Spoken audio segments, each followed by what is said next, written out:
Hey, it's Bill. You're tuned in to Pennsylvania Rock Show, episode number 798. With me is Phil Martinetti of Rap Bastard and of Rap Bastard and of Rap Bastard and of Rap Bastard. You'll figure out what I mean by that a little bit later. It's about right. Yes. So earlier when we were setting this up, I realized that we did a strap-on bomb episode in this room pretty early on. Yeah, this is probably the first remote I ever did. Yeah, because you hadn't done them yet. That's right. Yeah, you were still doing the ones out of your basement or whatever. It's out of my living room, where I still broadcast from. Yeah. But yeah, that was back with Rage. He was the drummer then. It was me, Kurt, Rage. Always tried to be a three-piece. So it was, and then Black Eyed Peas, we did it. That was back with Mike Sharon. He was playing drums.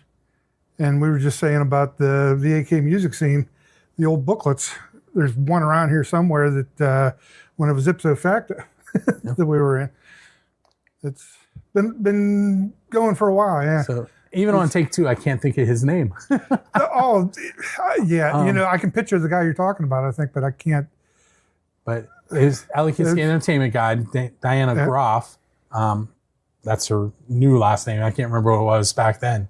I did the website. Tim Henry did some marketing, and he was the reviewer. Muggsy was what they called him as the reviewer, but I can't remember. I can see his face.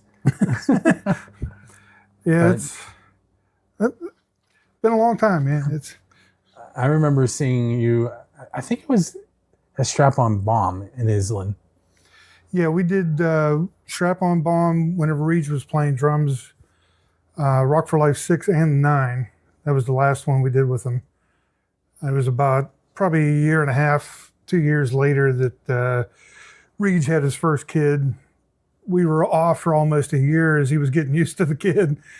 And then after he finally thought he was getting used to it, he said, yeah, we're good to go. We were practicing again, bring some new songs together, and had a second kid.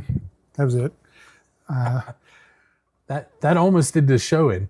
We had my son, and for the when it was just him, we did the show.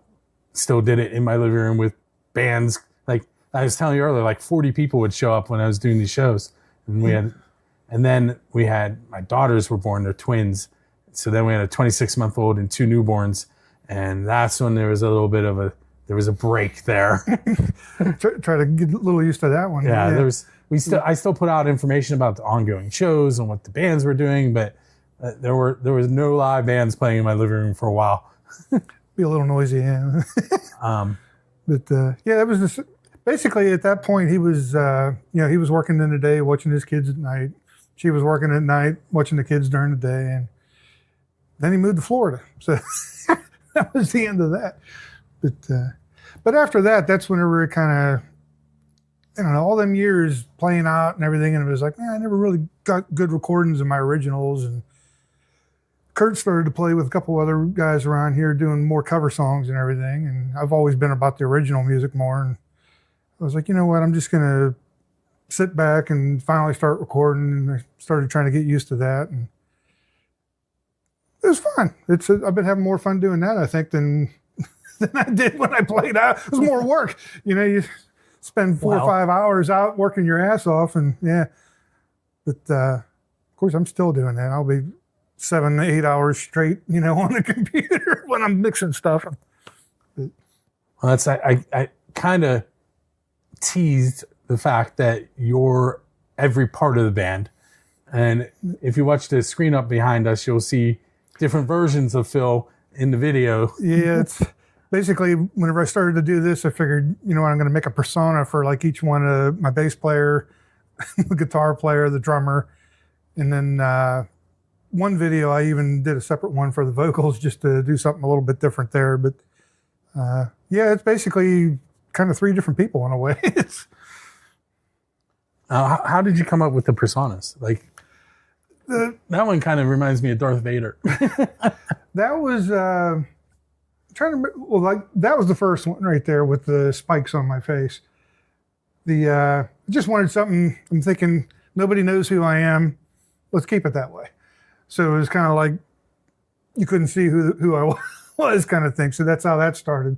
Same with the second one. There was that kind of followed along with a rat, because I'm thinking the face of the, just kind of looked like a rat a little bit. So I was like, that looks pretty cool. And then the drummer, I just kind of went steampunk Mad Max or something, with the way he was laid out. But I just figured I'd do something different, just so it was, in a sense, it wasn't me. It was the rat bastard. It was who it was. So my son is working on becoming, well, he is a multi-instrumentalist, but he's adding bass and guitar to his lineup currently. How long have you, you're playing bass, you're playing guitar, you're playing drums. How long have you been doing each of them? Drums, I've been playing since I was in high school. Basically started out with trumpet, and then ended up, got to the point where, I don't know, I was like, your stage band, honors band, all that kind of stuff. Almost needed something else, so I started getting into the marching corps. Actually, have some funky pictures of me back in the day with the Shamrocks, but that's whenever I started playing drums. And then that even carried over into stage band, because a lot of times in stage band, I would just hop behind the drum set and play the drums whenever we were messing around and everything. So that started there. Guitar got started right about 85, 86. I finally was like, what's this trumpet going to do? It's kind of like, as much as there are some good trumpet players, it was like, what's this going to do? And I started getting into guitar. So that's when that got started. And sort of the bass, right about the same time. Just one of those where, I don't know, actually starting playing was all one note kind of things. So there was starting the bass a little bit there, right there. But from there on, even piano, everything, it just always heard it. It's just one of those things I could always hear it. So I kind of just, I just pick something up sometimes and start working it out.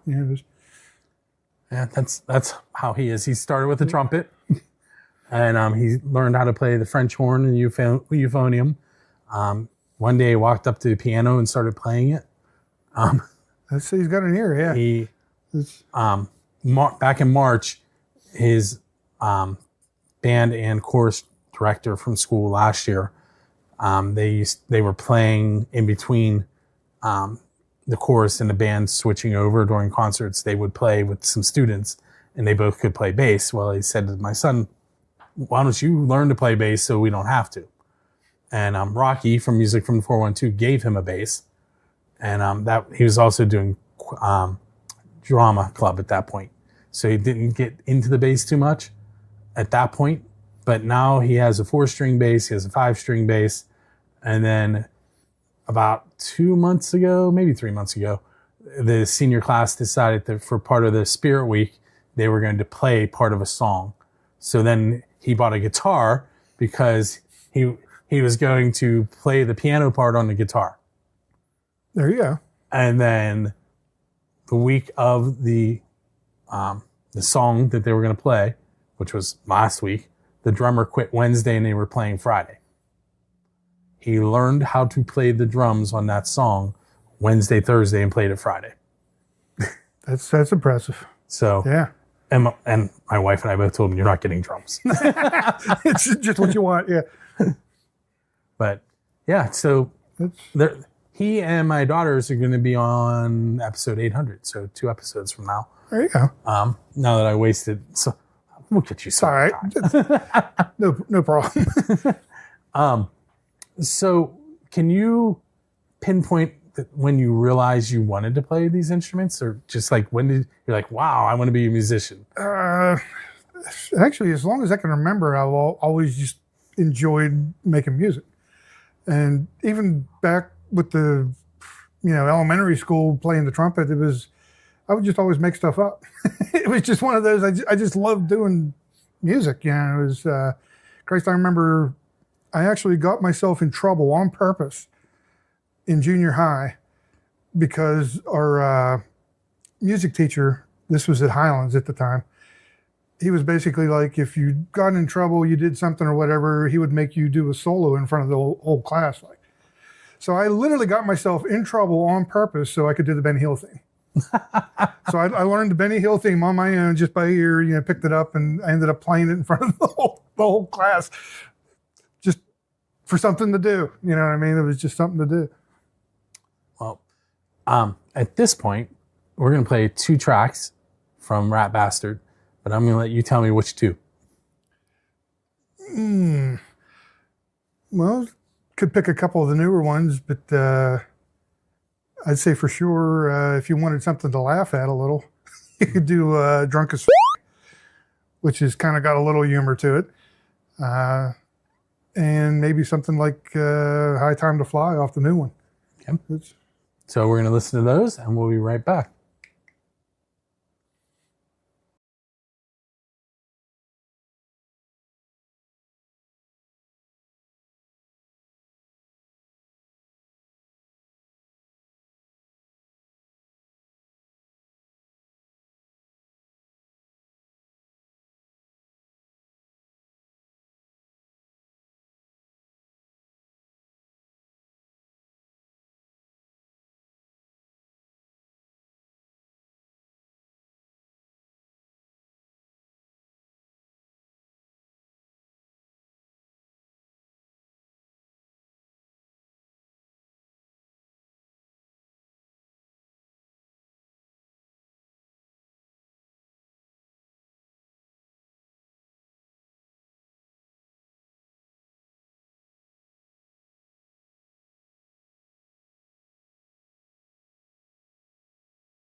Hey, it's Bill. We're back on episode 798 with Phil Martinetti of Rat Bastard. And I was just telling you, we can't say that word, but I'm saying Yeah, no, it's the name. Yeah. Tell me a little bit about your writing process. Normally, you hear they're like, well, he had a riff and he started humming over it, and then lyrics.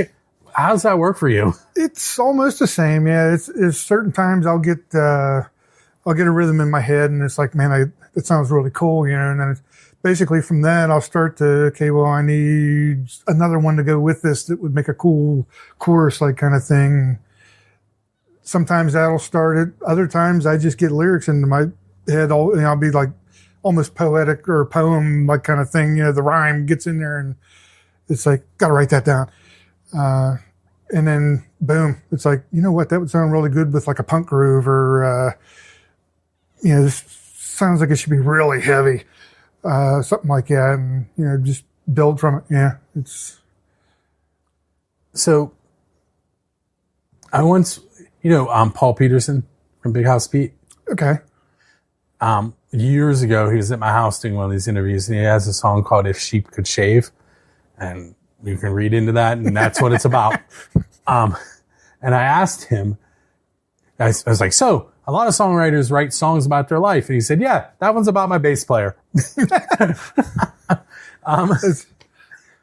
Are any of your songs about your bass player? No, I never did that. And really, a lot of mine, I get into this, I would say 90% of them. I've always had this thing about, if you want to call it yin yang, positive, negative, that whole kind of thing. So a lot deal with conflict, and then just kind of thrown into, there's always another way to look at it. So, even if it's bad, there's still good. If it's good, it could always be worse. However you want to look at it. And then I always try to leave it a little open so that it's kind of all on the person's point of view. Because not everybody sees everything the same. So one person might listen to something and think one thing, and another person thinks something totally different. So I try to leave that open for that, and then every once in a while I get just like I said, the comedic like kind of thing like that, like My Christmas Tune. The whole thing about waking up and hearing your dad bitching everybody up, throwing shit out the window. Yeah, Merry Christmas to you, you son of a bitch. Yeah, that kind of thing. Even Drunk as F***, same thing. That came out as a, wake up the day after and thinking, what the hell did I just do? That kind of thing. Dead Fly Walking was a kind of a stupid thing. That one got started by, of all things, a dead fly walking. Where there was a bunch of dead flies in the window. We thought they were all dead. All of a sudden, the one started moving, and it just started laughing. Christ, this song sort of took on a whole different meaning, basically, depending on how you want to look at it, but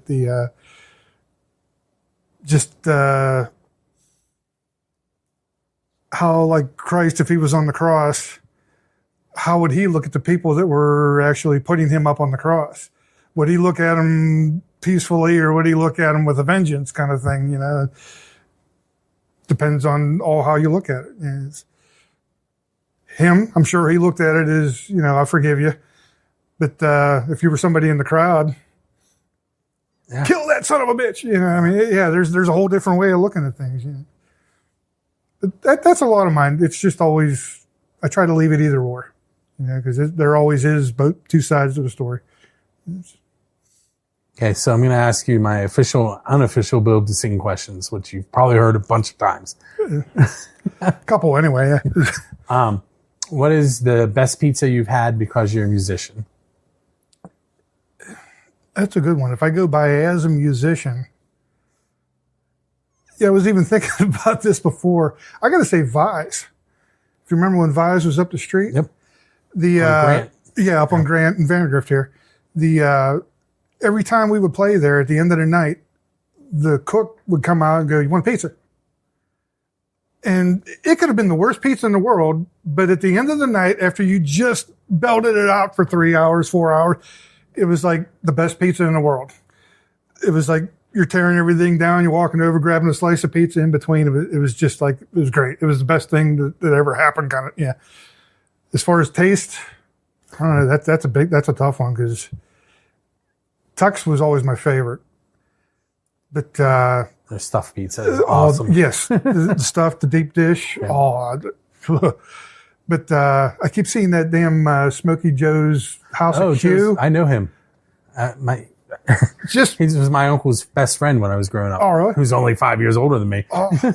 Just seeing the pictures of it, it's like my mouth is watering. Like, go get one. He's just in West Leechburg, over by the ball fields. I know. It's something tells me eventually I'm going to get one. I have had his pizza. I've had it Rock for Life shows. I'll tell you that story off the air, though. Pizza was great. That's not what I'm going to tell him off the air. So the other question is, who's your Dave Grohl? And by that I mean, who do you want to go up on stage with and perform one of their originals? That would definitely have to be Dio. I was always a giant Dio fan, from Christ Rainbow, Sabbath, and then him on his own. I even dug into some of the Elf stuff from way back, and it was like, he was just so good. It was one of the first concerts I ever saw. It was Dio, and his whole stage show setup. I just remember just being blown away by it. It was like, Christ, you had castles, knights with laser lances, and all this crazy stuff going on. It was like, I would love that. That would definitely be my go-to for sure. If you could meet Dio, and you could only ask him one question, what would you ask him? Now, that's a good one.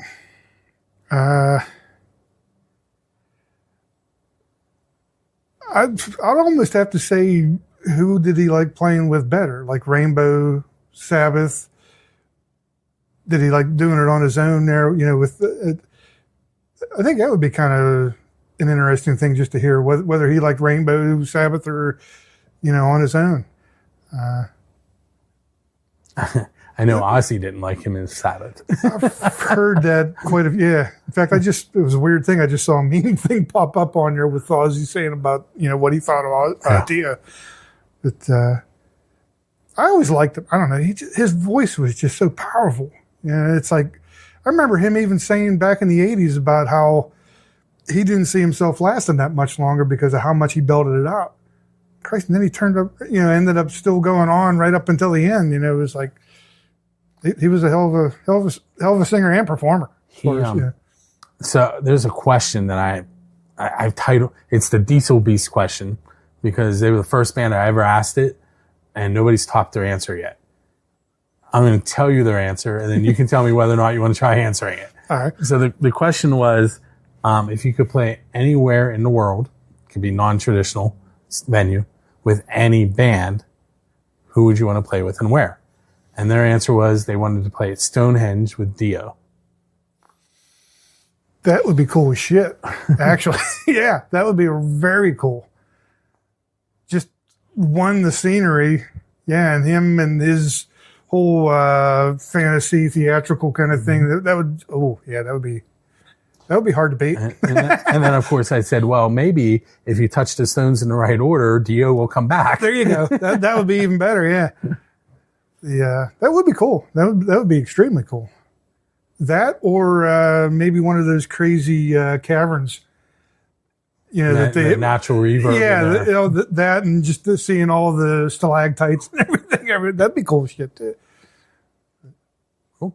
All right, we're going to take our second break, and we'll be right back on episode 798 with Phil Martinetti.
Hey, it's Bill. You're tuned in to the Pennsylvania Rock Show, episode number 798.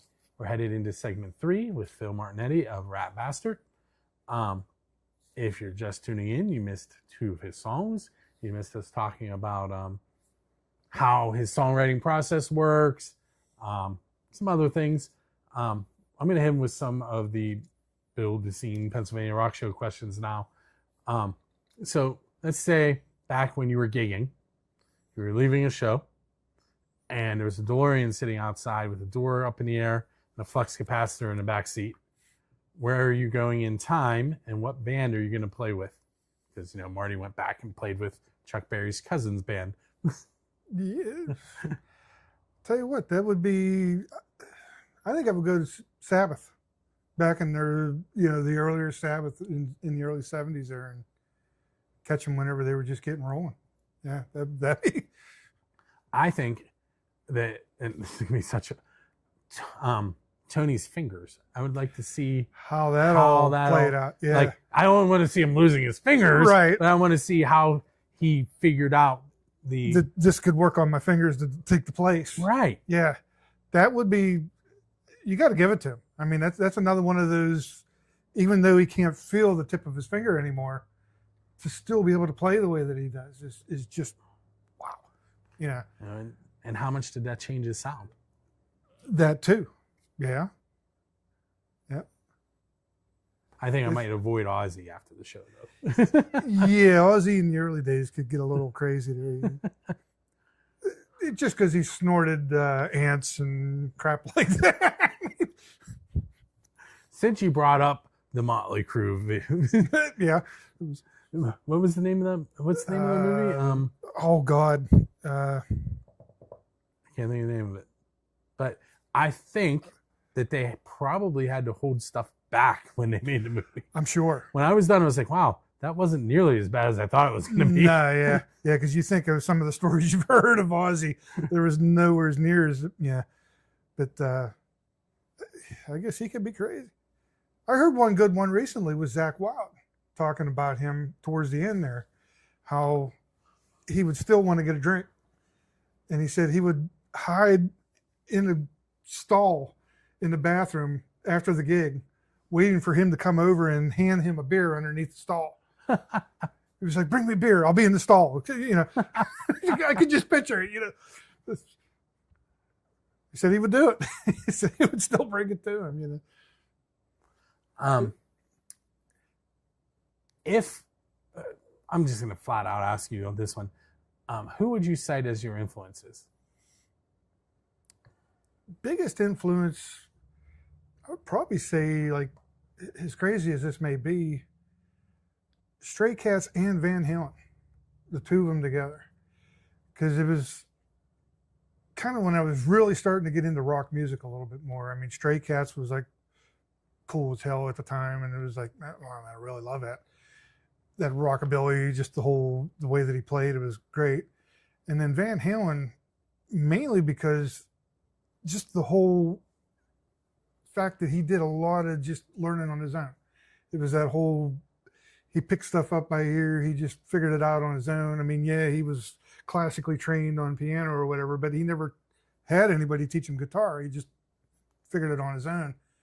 And that kind of threw into whenever I started learning, it was always like, rather than take on somebody else's persona, figure what was you, you know, and I was like, I just want to make it up on my own. This is me, you know, figure it out on my own. And so those kind of worked me into, you know, learning the way I did. It was... If you could, you still have the DeLorean for this question. All right. You can have dinner with any 4 people in the history of the world. One has to be a musician because it's a music show, but the other 3 can be anybody. Who would you want to have dinner with? Oof. We'll go back with Dio. I would say Peter Sellers. Christ, the other 2, that'd be tough. We got to pop in Shatner just for the hell of it. And Clint Eastwood. I would say that would be kind of an interesting little combo. Yeah, I'm trying to imagine Clint Eastwood and Shatner together, really. That would make a hell of a, yeah. One of them shooting the other one for sure. Right turn, Clyde. Yeah. No, that would be hilarious. He's got to bring the monkey with, or yeah, he's got to bring it with him, the orangutan. So if you had a chance to write with anyone, who would be the one person you want to write a song with? That's a good question. Same thing. I got to go back to Dio because it's just, I think I got to say that I will probably have pulled a lot of his style influence into my music because how much I did like him. So writing something that he would be collaborating on would just, yeah, that would be the apex. You know, that would be the best thing ever. Yeah. So just firing these at you at this point. I once met Gene Simmons at a book signing, and you hear a lot of bad interactions with Gene. I had a good one. He wanted to know about my digital camera, and they tried to shoo me away because, you know, long line. And he's like, I'm still talking to him. It was a cool interaction. Cool. Yeah. Have you had any really good interactions with people you've met, or maybe even a bad one? Nothing really bad. Probably the coolest thing, it's a band a lot of people probably don't even know, but Rough Cut. Back in mid 80s, they were getting kind of big. They opened for Dio the one year, and after the concert, we were out bullshitting with them. You know, people were coming up trying to get things signed and whatnot, and we're just sitting there talking with them the whole time. And I mean, they were like just anybody else. You know, the way that it was cool. They're going on about how sick they were in the bus, and just it was a bunch of great guys. I mean, it was cool. I recently met Ryan Roxy of Alice Cooper. So watch that episode. Yeah, that was cool. That was cool. That would definitely be, yeah. So he got asked, Rocky asked him the pizza question, and you hear it on his show, his answer. But I thought he answered it well, but Rocky told me he gave him a weird look when he asked it. And I was It's like, probably like, what the hell?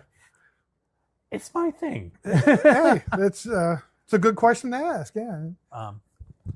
So we have a few more minutes. How can people get a hold of you, get copies of your albums? Pretty much anywhere. I mean, it's one of those the streaming things. I got from Spotify, YouTube, Pandora, iTunes. All the different. They're out there everywhere. I'd say that's probably the easiest way to get a hold of me. I mean, Facebook. If you wanted to try to get a physical copy, you could always send me a message on there. I could see if I could get you something. I know a lot of the old stuff I don't have anymore. When I first started recording for this, the first couple, it was me getting used to the machine, using everything, because Strap-On Bomb, Black Eyed Peas, those were both, well, hell, one was a cassette digital recorder kind of thing, and the other one was the newer Akai that actually had a hard drive in it, but it was way different. So now I got, basically I have a Behringer XR18 that I use for the interface. And then I use Reaper for doing all the recording. But the thing that set that off too was Metalocalypse, of all things.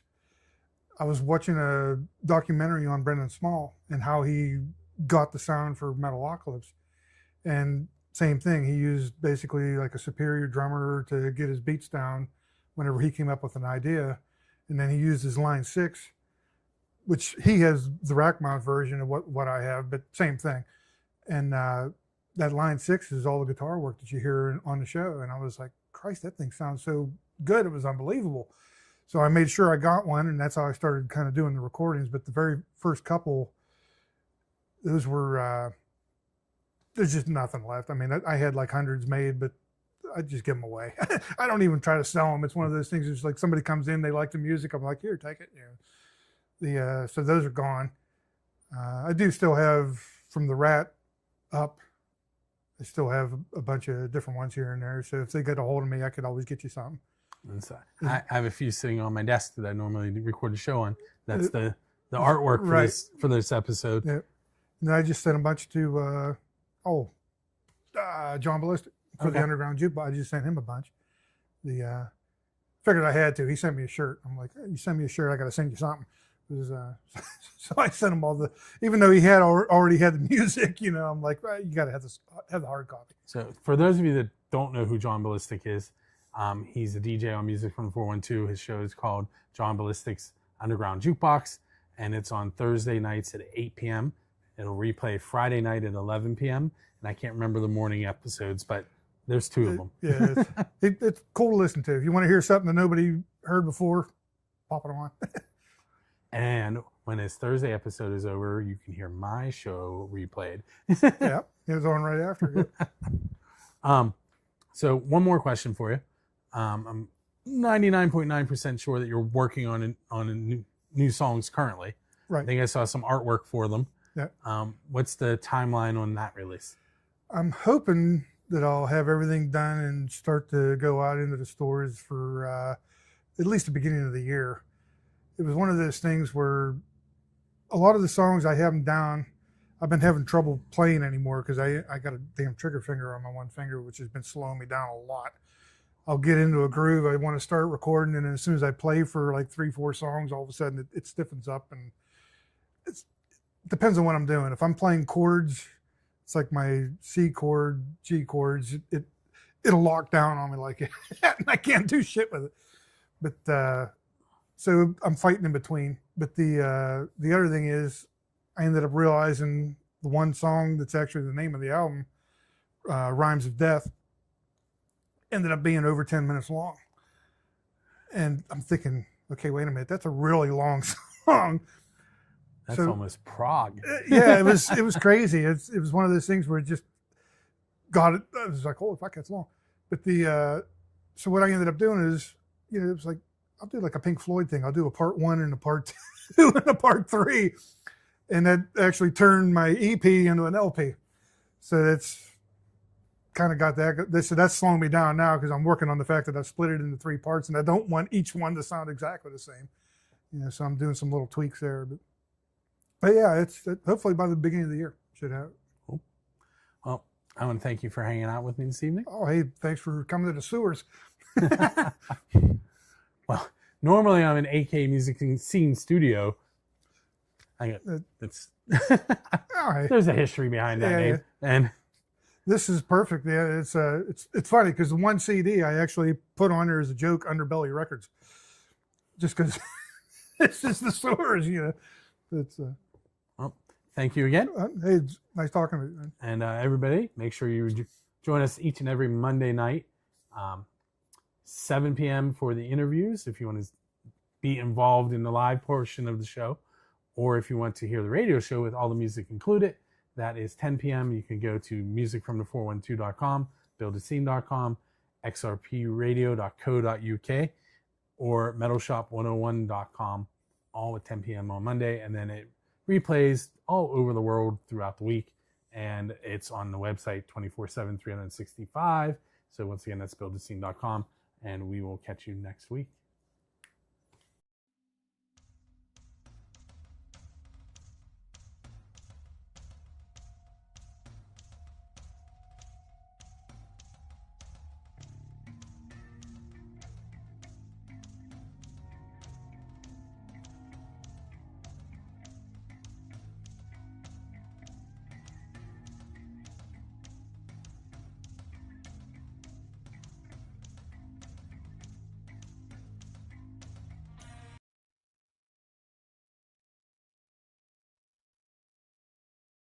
What's up, everyone? It's that time of the show where I'm going to spin a wheel and Dressy Entertainment is going to give that person that lands on 2 tickets to the show Richie Kotzen and John 5 at Jurgles for Monday, November 17th. Doors for that show open at 6. It is, once again, at Jurgles Rhythm Grill. Tickets are $43.65 to $60.65. You can get those from Jurgles' website, jurgles.com, or dressyentertainment.com. You see above my head the 10 names that have submitted for a chance to win those tickets from Dressy Entertainment on behalf of Music from the 412. They are Jeff Brooks, Jeremiah Kochi, Brian Catalick, Cattlesick, I don't know, Thomas Trainer, Justin Todd, Nikki Praza, Amanda Spiker, Peggy Spiker, Melissa Zunick, and Keith Laydick. I am going to copy those and paste them onto my wheel a whole bunch of times. That'll work. I'm going to shuffle it twice, and we're going to spin and find out who is headed to see Richie Kotzen and John 5 with special guest Band Inc. on November 17th at Jurgles Rhythm Grill. Jurgles is a 21 and up venue. The winner is Nikki Praza. Nikki, keep an eye on your email. You'll be receiving an email from me, which will also be notifying Dressy Entertainment that you won their tickets, and then they will contact you with how to get those tickets. Anyone who is interested in trying to win some tickets from Dressy on behalf of Music from the 412, head to musicfrom412.com/contests. And we're going to head back to my interview with Rat Bastard.